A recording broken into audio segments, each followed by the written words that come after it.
I'm Travis Hardaway, the entrepreneurial lead. I'm Ken Johansson. I'm the principal investigator, and we are Read Ahead. Hi, I'm Bob Story, the mentor for Read Ahead. This was a great experience, and I think these guys taught me more than I taught them. But dude, that launch pad, that's prehistoric. One day, Ken and I were having a conversation about sight reading in the faculty lounge. We were discussing the old problem of getting the eyes to read ahead of where the hands are playing. Our natural tendency is to read what we're playing when we're playing it. Unfortunately, this doesn't allow the brain to have enough time to tell the hands where to go.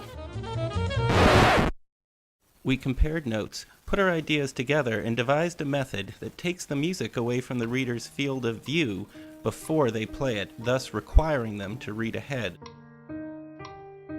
We got started with a small grant from Hopkins Center for Educational Resources to develop our idea. This put us on the radar of Montserrat Capdevila at Hopkins' awesome tech transfer office. They applied for our patent protection and sponsored our application for a substantial grant from the Maryland Innovation Initiative, where we met Bob Story, our mentor.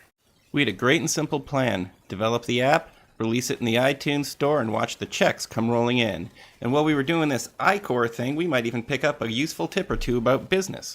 On our first day of iCore, we learned that we may have a great idea, but we don't know anything until we talk to at least 100 people, which ended up being a surprisingly pleasant and interesting task. But we discovered that while teachers agreed sight reading was an important skill, many of them did not have the time to teach it, and the younger children hadn't even thought about it as being necessary. One of the most interesting and surprising students we interviewed was Stephanie, a 10-year-old at Peabody Prep, who loves to practice, up to 4 hours a day, and she's a fan of the music of Chopin and Liszt and not particularly interested in popular music. We now realize that developing a strong reputation with a core group of students who value sight reading will be more helpful in establishing our company than trying to appeal to everyone at once.